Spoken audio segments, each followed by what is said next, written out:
Pues seguimos con la siguiente masterclass que tengo unas ganas tremendas de escuchar a Lori Martínez, la creadora del podcast Mija de 80 Studio. A ver si la tenemos ya por aquí. Hola Lori. Hola, hola a todos.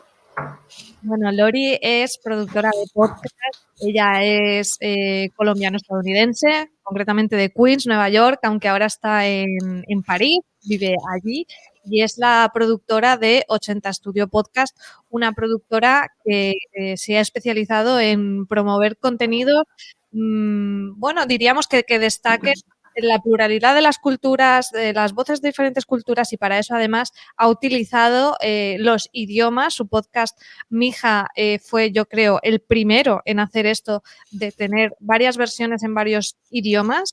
Eso le llevó a tener un montón de notoriedad, a alcanzar el número 1 en Apple Podcast España, en Francia, y bueno, es una verdadera delicia esta autoficción que narra la historia de la familia de Lori.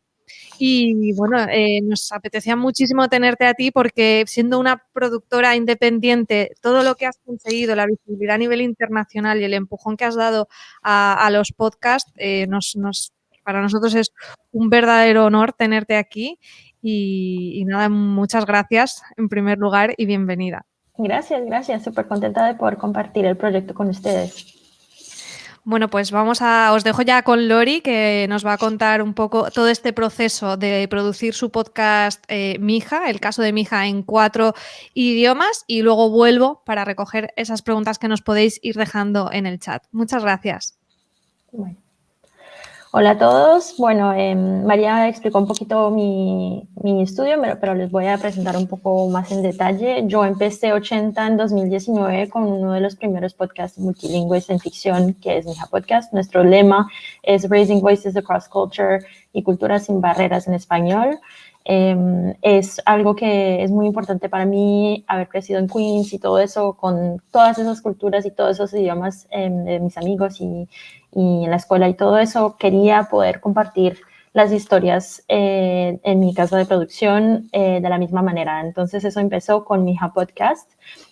Antes de explicarles un poco más sobre el proyecto, quería solo decir que esta presentación va a ayudarles un poco a entender cómo podrían también utilizar esta idea de tener un podcast global para inspirarse ustedes y para aumentar sus audiencias independientes, porque no todos podemos hacer un podcast en 4 idiomas, pero también podemos volver a imaginar su programa como algo que puede tocar a una audiencia internacional como Mija ha hecho. Entonces, un poco sobre la historia de Mija en el próximo slide. Mija Podcast lo comencé después de haber empezado a hacer como entrevistas con miembros de mi familia. Empecé a hacer como un documental sobre la experiencia de inmigrante que ellos tenían en los Estados Unidos. Lo que entendí muy rápidamente era que esta historia se prestaba mucho más a una novela que a un documental, porque uno como latino echa cuentos. Entonces pensaba que era mucho más interesante echar un cuento de esa manera. Entonces yo convertí ese documental en un episodio, en un primer episodio que se llama el Mija, y que luego comparte las historias de cada miembro de la familia por cada episodio. Entonces, 10 minutos por cada persona, 8 episodios, 80 minutos, también para seguir con esa identidad de 80 mi empresa. Y con ese formato lo hice tan corto también porque quería hacerlo en varios idiomas. Lo hice en español, inglés y francés para la primera temporada. Y como independiente hice todo sola. Digamos que hice la voz en nuestros idiomas hasta con mi acento en francés. Lo hice en francés. Hice la escritura, hice todo lo que es diseño sonoro. Y todo haciéndolo como podía, como independiente. Y luego cuando ya como cogió atención ese programa, avancé con la segunda temporada para darle a otra hija de migrantes el micrófono, ¿no? Para mí, empezar mi empresa, empezar el podcast, siempre ha sido para también amplificar las voces de otras personas. Entonces, para mí fue un orgullo también explorar esta cultura asiática con esta segunda temporada, que también se hizo en mandarín. Fue la primera vez que había trabajado en mandarín. Yo hablo inglés, francés, español y trabajé con una traductora, con la escritora del programa que también hablaba chino. Y tocó una audiencia enorme en China. Entonces, para decir que la base de mi hija, que tenía mucho corazón, que tenía muchos temas universales que tocaban muchas personas en los 3 idiomas iniciales, también tocó esta 4 idioma y esta cuarta audiencia. Y la tercera temporada, que va a ser en árabe, va a tocar también va a continuar esa aventura de idiomas y de culturas y de familia, con una temporada que va a ser igual, 8 episodios, 10 minutos cada uno. Una aventura sonora interesante, porque cada episodio va de verdad seguir la historia de un personaje en egipcio y su viaje hasta Estados Unidos y Inglaterra. Es un orgullo también decir que mi equipo, que cuando empecé mi hija fue una persona, ahora somos casi 10 personas trabajando en varios programas en 80, entonces, que incluye mi hija. Y también mostrando que el talento que habla español está en todo el mundo. O sea, mi hija podcast tuvo mucho éxito en España, pero también se vio y tuvo su audiencia en Latinoamérica. Entonces, los talentos con los que trabajo ahora también están en Latinoamérica. Y es una continuación de todo eso. Pero todo eso suena súper complicado. Me imagino que ustedes están diciendo, pues, uy, ¿ella cómo hizo todo eso? ¿Y cómo puedo hacer algo así? Yo, con mi podcast independiente, les voy a contar que es posible. No tengan miedo. Es importante pensar, como lo dije en el comienzo de la charla, que un podcast ya es internacional cuando lo publicas en el internet, porque alguien lo va a encontrar, no importa dónde estén en el mundo, si hablan el español. Sobre todo para ustedes que hablan español, saber que la audiencia europea en España se va a escuchar tu programa, también la audiencia en Latinoamérica también la va a escuchar, y pensar en ellos. Entonces, 3 etapas para poder ver su podcast global de una manera global. Con la historia de mi hija, lo que hice fue coger una historia que era más o menos universal, pensar en los elementos de tu podcast que pueden ser universales, que se pueden entender a través de varias culturas, varios idiomas,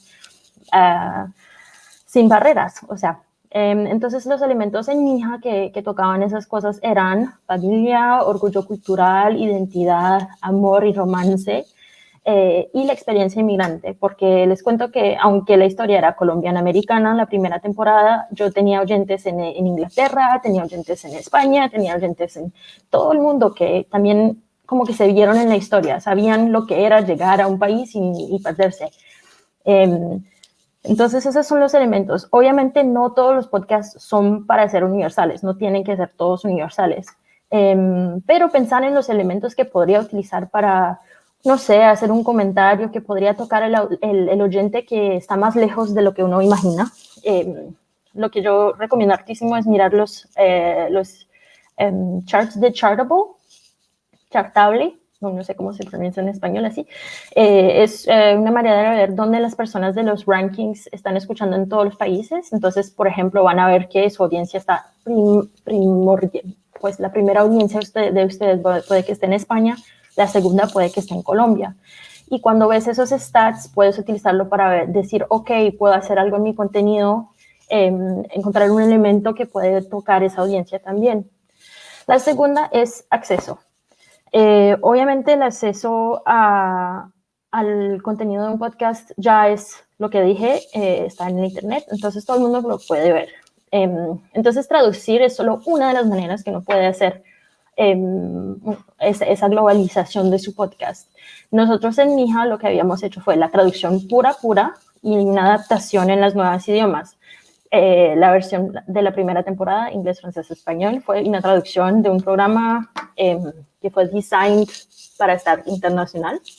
La segunda temporada la adaptamos, hasta cambiamos la historia de maneras muy específicas para la audiencia en China. Y eso es una cosa que se puede hacer, obviamente, cuando uno tiene el budget, cuando tiene el dinero para hacerlo. Pero si estás independiente y quieres ver cómo puedes hacer esta cuestión de acceso, Lo puedes hacer con transcripciones. Una cosa que muchos podcasteros se les olvida es que el Internet y Google Search y todo eso funciona hartísimo con el texto. Entonces, lo que yo recomiendo hartísimo para que toque más audiencia en otras partes del mundo y para ayudar a que la gente encuentre su podcast, ponga la transcripción del episodio al final del episodio en su sitio web. Y eso va a ayudar a que la gente encuentre tu podcast. Utilizar una plataforma como Happy Scribe o Temi o Trint para hacer una traducción ya, una transcripción ya con inteligencia artificial puede hacer ese proceso un poco más fácil y rápida. Y luego la última cosa es pues todo lo que es autenticidad. Toca hacer. Devuélvate. Go backwards. Era el otro slide, tenía que terminar el último punto. Sí, el último punto, en realidad, sobre el acceso de verdad es la autenticidad de tu programa en las otras versiones o en las otras presentaciones del programa que hagas para el Internet y para esa audiencia global. No cambias la identidad de tu programa para el mundo. O sea, lo único que tienes que hacer es saber que tener esa identidad muy fija, saber qué es tu brand, cuál es tu marca de podcast y cómo se puede tocar esas audiencias con esa identidad que se pueda adaptar. Bueno, la otra parte de la presentación. Ok. Y la última etapa es la promoción. La promoción es súper importante para hacer un podcast global y también para hacer un podcast de éxito. Nosotros en Mija lo que habíamos hecho fue una promoción en cada país, en cada plataforma, con publicidades y con amistades. Todos esos elementos juntos hicieron que Mija tuviera su éxito como lo tuvo. La cosa es que obviamente no todos tenemos el budget para hacer publicidades y todo eso, pero les voy a decir una cosa, la promoción de un podcast siempre va a ser su primera, digamos que su primera el primer lugar en el que pueden buscar una ayuda para lo que es la promoción de su podcast es la familia y las amistades, porque ellos van a ser los que van a compartir tu programa y el mundo es pequeño y van a ver que eso es lo que les va a ayudar a compartir su programa con el resto del mundo. Y yo fui súper rápido en esa presentación.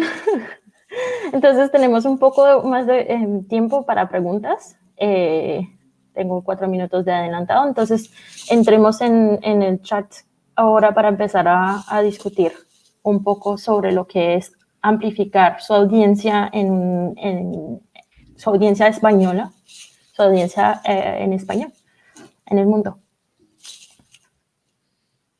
Hola, María. Ay, perdón, no sabía que ya había entrado, perdón. Sí.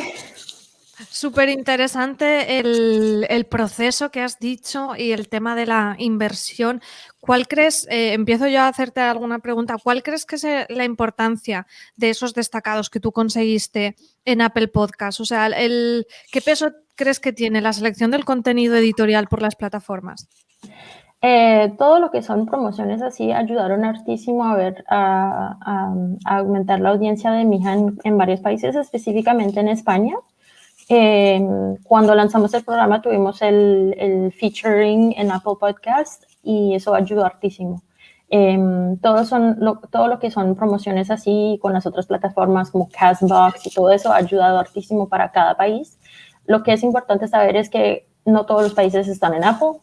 Nosotros también tuvimos promoción en otras plataformas cuando estábamos en China y eso también ayudó. Cada país es diferente y tener eso en cuenta.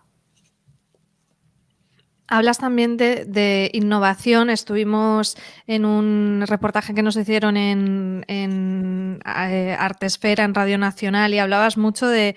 Allí nos preguntaron si el tener a un famoso es algo que vaya a marcar la diferencia para destacar en un podcast, y tú hablabas de que en tu caso lo que marcó la diferencia es hacer algo que no había hecho nadie más, ¿no? O sea, ¿qué valor crees que tiene el estar experimentando? Tú en este caso has hecho el tema de los idiomas, pero podrían ser nuevas cosas. ¿Qué peso le das a eso y qué nuevos experimentos estás haciendo ahora en 80 Studio? Bueno, yo pienso ¿Se pueden contar? Sí, los experimentos son súper importantes. Yo creo que eso es lo que va a dejar que nuestros independientes sigan teniendo su lugar en este ecosistema de podcast que se vuelve más y más Hollywood. Es esta capacidad de adaptar y hacer cosas nuevas. O sea, yo hice mi experimento de mi hija y no pensaba que iba a marchar, y cuando marchó, pues eso me trajo atención y me ayudó a hacer otros programas súper interesantes de la misma manera y todo eso. Y creo que si eres independiente deberías pensar en las maneras que tú puedes destacarte como, con un programa que no se ha hecho antes, o con un tema que no se ha tocado antes, o con diferencias muy específicas en tu branding y con tu identidad de marca de tu podcast también. Nos llega una pregunta de Uns que dice: hola Lori, ¿puedes contarnos un poco más sobre la manera en que utilizan las transcripciones? ¿Lo ponéis en el show notes, en un PDF, como texto en la página web? Sí, yo los utilizo en el sitio web. En el sitio web, porque es para el SEO de Google, porque el search engine de Google, y excusa mi Spanglish, pero él encuentra Sí, las texto más búsquedas fácil. Sí. para que Google rastree el contenido, no puede rastrear el audio todavía, entonces siempre ayuda para la indexación el que esté en texto.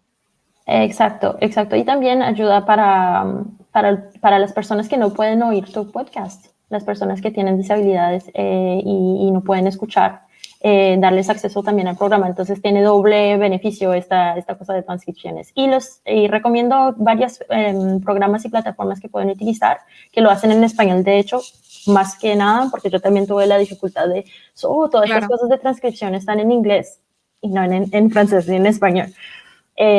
Recomiendo mucho HappyScribe. HappyScribe es escrito como felicidad en inglés y Scribe como Scribe, S-C-R-I-B-E, Como escribir. sí, como escribir. Y eso también puede hacer transcripciones correctas en español, que puedes marcar español de España o español latinoamericano. Y eso es súper, súper importante para nosotros. Aquí en 80 hacemos muchos programas en español con eso, y siempre tener esas transcripciones ayuda mucho. A mí me llama la atención que tenéis varias estrategias, a veces ponéis varios feeds por cada uno por idioma, para quien no esté familiarizado con el término, varios canales de podcast con el Mija en inglés, el Mija en español, el Mija en francés, pero tenéis otros podcasts en los que escuchamos, que están más enfocados como al aprendizaje de idiomas, que escuchamos una misma historia en un episodio, en inglés, por ejemplo, y luego en español. ¿Cómo te decides a utilizar una de las fórmulas o la otra? Bueno, tiene más que ver con la pregunta de monetización. Y lo digo porque muchos podcasteros que me preguntan sobre lo que es hacer un podcast global y por qué hacer tantos idiomas y todo eso, es porque hacer un targeting de audiencia y de monetización se hace más fácil cuando uno tiene canales diferentes. O sea, yo puedo hacer el targeting de publicidad en Inglaterra, y podemos hacer un targeting en España para la versión en español, por ejemplo. Cuando hacemos experimentos del que hablas, como 80 Cuentos, que es un programa que es animado por Maru Lombardo, que es una productora aquí en 80 con nosotros, es un podcast que se presenta en español, pero con otra versión en inglés. Son experimentos que se hacen sin preguntarse dónde está la audiencia. En realidad es un experimento para también ver si los oyentes se interesan a escuchar otros idiomas o si se interesan a escuchar otros formatos, porque también ese programa no es solamente entrevistas, es también ficciones, es documentales, es varias cosas. Entonces yo tener el privilegio de hacer eso es porque tengo esta empresa que permite tener esos programas originales donde podemos hacer cosas así. Lo que estábamos diciendo, que siempre estás experimentando para sí, claro, llegar claro. a cosas nuevas. Pues Lori, ha sido un verdadero placer tenerte. Admiramos un montón el trabajo que estáis haciendo en 80. Además, nosotros, por ejemplo, en Ecos, que somos también una productora independiente, sois un espejo en el que mirarnos, que se pueden hacer muchísimas cosas muy chulas, innovar y estar ahí a la cabeza. En tu caso, con el tema de multilingüe, antes de que lo hiciera Wondery, lo hiciste tú y eres un orgullo para todas nosotras. Ha sido una pasada todo el contenido de valor que nos has aportado. encantado. Así que muchísimas gracias por estar aquí en Podwoman. Gracias a ustedes. Y para todos los oyentes que se interesan a trabajar con nosotros en 80, siempre estamos buscando pitches de historias, o sea, presentaciones en nuestra convocatoria de 80 cuentos y 80 stories, donde pedimos historias sobre cómo se están sintiendo sobre la pandemia, con historias de ficción, de documental. Entonces pueden contactarnos en nuestro sitio web en 80studio.com para ver dónde pueden someter una historia.